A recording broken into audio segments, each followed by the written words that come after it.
Hello, Jets fans. Mason Little here. It is February 3rd, Wednesday afternoon, and I'm here with LA Grissom, and we'll get right into LA. But of course, as you guys know, February is Black History Month. And of course, Black History Month is important because Black voices, Black perspectives, and Black stories are so frequently omitted from history altogether, not just hockey history, because of biases, both subconscious and, of course, unfortunately, conscious. So this month, the Jets are using our platforms to share stories and perspectives from some of the most significant Black members of our team, both today and from the past. So this month, we will share with you some conversations with former Jet LA Grissom, who played over 100 games with the Jets, now plays NCAA hockey with Aurora University. Current forward Charlie Shane, now in his second year with the Jets, who is the first Black player in Jets history to earn a Division I commitment. And of course, former Jets player Lenny Childs, who, like LA, also played over 100 games in a Jets uniform, and as we all know, is now our associate head coach. Now, we must stress that while it is important to share Black stories, especially in a very white sport like hockey, these stories are not homogenous.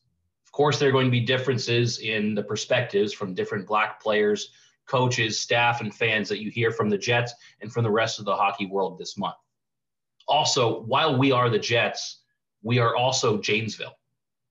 We urge our fans both here and around the world to follow the YWCA of Rock County on all of their social media platforms and to read more about what one of the most important nonprofit groups in our region does for the Black community right here in our backyard, because again, this month is about much more than hockey. Now, for the first chapter of the Jets series this Black History Month, we're here with LA Grissom. LA, how you doing today? Pretty good, and yourself? Doing good. Another day in and out of the office, working from home right now as we get ready for another Saturday here in Jetland. It's been a few years since you wore this uniform, but it's another really good season here. But we're not here about that. We're not here about the Jets. We're here about you. How's your season going?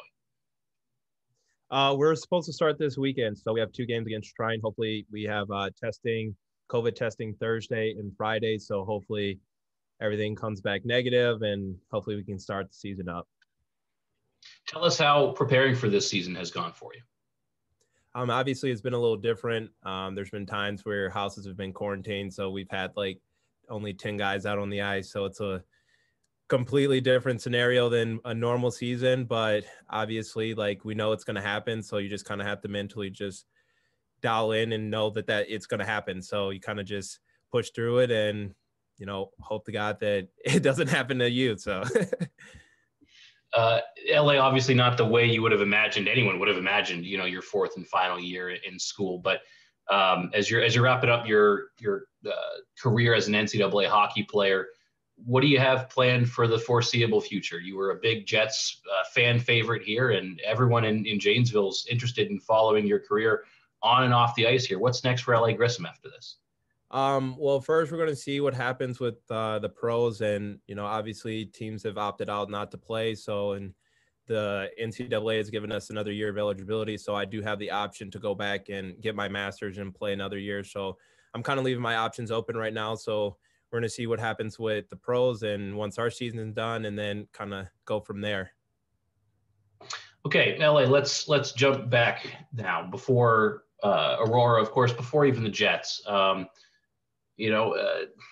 Kid from Detroit.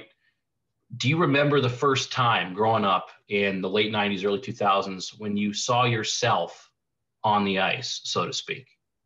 Yeah, I actually remember the first time I skated. There's a rink called Jack Adams. It's 5 minutes from my house in Detroit. One of my friends actually played hockey with the Detroit Dragons, and he said, "Oh, you should come out and, try it out." And that's kind of how it led me to skating. And I got there, and one of the coaches, there was actually a practice going on. The coach was like, "Oh, you can just go out and, skate around, while we're practicing." And so he gave me a folding metal chair, and I pushed that around the rink for about 2 hours and came back, and I didn't fall once, according to my dad. And the coach was like, "Oh, he can play hockey." And my dad's like, "What? You just pushed a metal chair around. I don't think he's ready for that." And sure enough, that coming fall, I think it was, is when I first started playing. So you're the first generation hockey in your family. Correct. Yeah. Were you a big NHL fan growing up? We see the banners behind you, obviously, at your house now. I mean, I was a big sports fan, so anything Detroit. Obviously, I have my Chicago stuff only because I'm right here an hour outside of Chicago. But everything else around my room is pretty much all Lions, Tigers, Pistons, Red Wings. And of course, I have a Badgers flag on the corner because living in Wisconsin for 2 years, it's the nature of the beast, essentially. Now, this month, of course, but really year round, this game is large speaking, this game, both in the United States and in Canada, of course, is taking steps to address some of the racial inequalities in it, and of course, some of the socioeconomic inequalities in it. Try Hockey for Free is exploding, and here in Janesville, youth hockey, JYH has had some success with it, but accessibility can be part of it. And of course, representation matters a lot. So when you're a kid in a hockey family, it's easy, especially a white hockey family, it's easy to look up and see someone who looks like you on this TV screen. But if you're like you, a first generation, sort of new to hockey for your family, it can be harder too as well. Do you remember the first time as a young NHL fan or a young hockey fan going to other rinks around Detroit where you might have seen someone who looks like you on a TV screen? Not so much, I would say. To backtrack a little bit though, obviously the Try Hockey for Free, like for me, it kind of worked out where the rink actually provided us with like skates and pads and everything. And so that's kind of, that's kind of how it started for me. So I think that's just a great idea for just anyone, even white, black, or whatever. Like that it's just awesome that that's even a thing, because obviously hockey is a very expensive sport. So I definitely think that that's, important for rinks and stuff to be able to do that. But to go back to your other question, I really can't remember a time where I like sat down and watched a game and remember, seeing another black person on the ice. Like I just growing up, nowadays it's a little bit more common, but growing up, I can't seem to remember a time like that. It can be important for some kids, right? And obviously for you, and we'll talk to Charlie later this month. Big things ahead of him for his career too. I imagine it's kind of weird now that might be you. Playing in Janesville. Obviously, you had a year in Keystone in the Jets' former division, the North Division that year. And now at Aurora, potentially beyond for Charlie here at ACU. There's lots of opportunity to sort of be seen by someone else younger than you too. And that's got to be a really weird feeling for you. Yeah. I mean, you just kind of know that that's what it comes with the role, regardless of skin color. Like you should know that as a college athlete, Division I, Division III, whatever it is, there's always going to be that youth hockey player that sits in a stand and watches you play. So I think honestly carrying yourself is really important, because you just never know. You never know that puck that you give to a kid off the ice, that they hold that for forever. So I think that's a really important thing as a player, for just to do that. Like, I mean, I can remember the countless times of just handing pucks to kids, and, down the road, you never know, you might bump into them somewhere because it's just a small world. You just never know. And they say, oh, you gave me this puck, 20 years ago. Like, and I still have it. Like, there's things like that makes, this sport so great, that kids remember those things. And it's amazing. LA, as a lot of fans obviously know you were a pretty accessible guy here in Janesville, really personal guy. But for anyone watching now who maybe doesn't know LA very well, who was a fan after LA left the Jets here, LA is, of course, he's one of the most thoughtful, attentive kind of players we've had here. I love chatting with you about junior hockey, about this league. So I want to ask you this, LA. Around the game right now, we're seeing, I think, and as a consumer of hockey media myself, I'm seeing this year more than years past, there's honestly pressure. There's more pressure on teams to step up and do more, not just with content, but with action, of course. And the Jets have something to announce later about that. But How do you feel this sport is doing, coast to coast here, Canada, from youth to pro? How do you feel this sport is doing so far this Black History Month? What are you seeing on your social feeds? A really social media guy like you.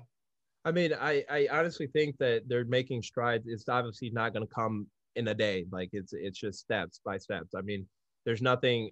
I mean, I can personally say that I like that they're heading in the right direction. It's tough to find the right answer for everyone. It's clearly been aware and it's seen in media nowadays. So it's like now people are more aware of it. There's a lot of chances that they didn't even know about it. So I definitely think that they're heading in the right direction. Obviously, it's not going to happen overnight. So, but I think we're doing the right things and seeing other teams step up and, tweet out whatever it is, like just to make it even more aware, just using the platform, like even with the Jets right now, like this is, it's big for anyone, even if you post this on Twitter, you never know what kid, maybe black, white, whoever is going to see this. And it could impact them greatly. Yeah. And obviously like with your story too, it's obvious that it's about more than just representation. It's about more than just content on social media. It's about getting out into communities and making this game more accessible. And that's something that Try Hockey for Free has been doing a really good job with, but that's of course not even the end of the step. The price point can be a huge barrier for someone getting into this game, regardless of skin color, of course. But, this game is trying really hard to grow in its southern markets, especially. It's trying really hard to reach people who don't look like me, people who have a harder time than others affording a hockey budget. It's been different over the course of your life. We've even seen acceleration. But what are some of the first thoughts you have or stories you remember about conversations about the price and the cost of playing hockey? Obviously, it was a little bit different back then. It was not nearly as expensive to buy skates. I think maybe back then it was like top of the line skates were like maybe $300-400. Like, so obviously my parents, tried to get me as much as they could, the best that they could do. And I never complained once about not having the top of the line stick, not having the top of the line skates. Like that didn't matter. It's the fact that I had it. And I know that they sacrificed a lot for me to get to that position. And, now being in college, they're giving that to us. So it's like, that's a huge weight off my parents' shoulder. Like they don't have to worry about paying skates anymore, sticks anymore, stuff like that. But I definitely think that the price is it separates a lot of people to be able to do it. Middle class, you can probably afford it. But once you start getting to the lower class, it's really hard because that's a decision between food on the table or going to play a sport. So I think that's why it's, it could be a reason why there's not as many black people in the sport. It's tougher for them to pay for a pair of $1,000 skates or, $300 stick. So it's a little tougher. But I definitely think that price, it does play a big role. And I don't know if it's obviously there's a business at the end of the day. Like they can't just lower the prices, just to try to make it affordable for more people. Obviously they make lower end sticks to try to help people out, but even the lower end sticks are still, $100-150. So it's still tough. Some of it's about ice time too, right? Mm-hmm. I grew up in the Raleigh area, and there was 2 sheets of ice within an hour's drive of me. Bit different for you growing up in Detroit, I imagine. What was ice time like when you were a kid? Oh, it was not very hard to find ice growing up as a kid, especially Detroit, hockey town. There's so many ice arenas.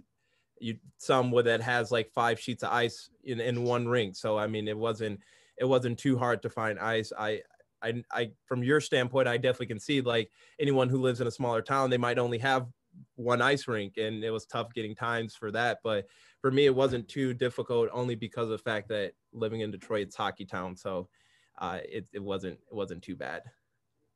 Well, LA, anything else you're looking forward to seeing from the Jets? You're a very passionate Jets fan as an alumni. Anything you're looking forward to seeing from Aurora or from the hockey world in general this month. That's, of course, about Black history altogether, but within the hockey world, anything you're looking forward to seeing about or reading about? Just hopefully conversations that, maybe take place in the locker room, maybe just open dialogue on Twitter, whatever it may be, just having the conversation. I know it's tough because you have to think about it as a business standpoint. Do you it's not really picking a side, but it's kind of like picking a side. So it's tough. And I'm sure, hopefully maybe they're not putting it on social media. Maybe they're just having conversations in the locker room. And at the end of the day, that's what matters is, feeling comfortable in a space like that, and knowing that, you have someone that has your back in the locker room, instead of, I'm not sure if this guy likes me because of my skin color, things like that. So I hope that, other teams are having conversations regardless if there is someone Black in their team or not. There's just having that conversation. And we're seeing this sort of across the sport in a few different spectrums. Hockey is for everyone. The You Can Play project, dedicated to ending homophobia within hockey, making it more accessible for everybody, for minorities of gender and of sexuality and of race, of course. This is something that this game is focusing really hard on over the last decade. You've been on a lot of teams, been at Aurora 4 years, a couple years with Jets, a lot of youth hockey, a lot of AAA. What do you think were the commonalities between locker room environments, team environments, where you felt the most welcomed, where you felt like it was the least of the issues? What sort of commonalities can you find and similarities can you draw between those different locker rooms that you've had over your career? Just the leadership from the top down, honestly.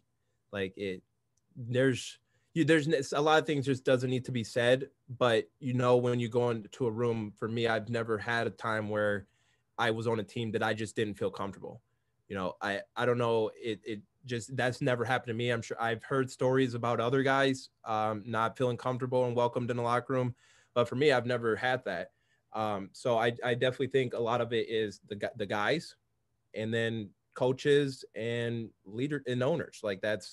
I've never felt that, but I just know every time I've walked into a locker room, a lot of people gain my respect. I respect them. And that's, we're all here to do the same thing, is to win. So it's like, I've never had that uneasy feeling being in a locker room with people.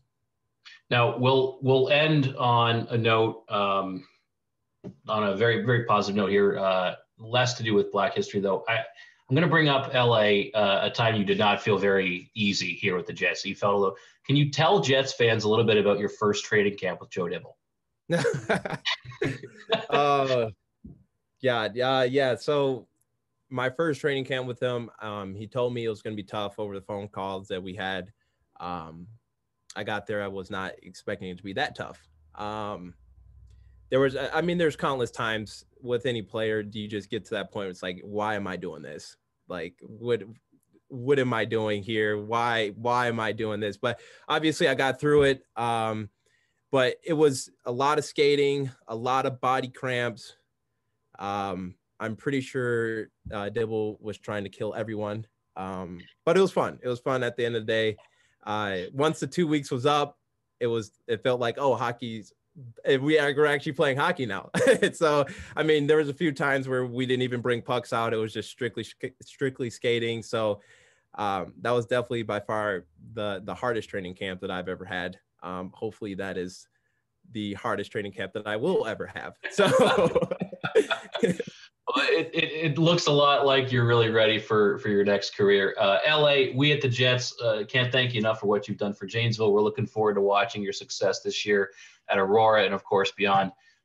Anything else you'd like to leave our fans with? Hopefully, everyone just wears a mask so we can get back in there, because I would love to go back and see some games and just cheer on the boys and hopefully win a Robbie. I like it. All right. LA, thank you very much. Jets fans, stay tuned for more content from the Jets this Black History Month.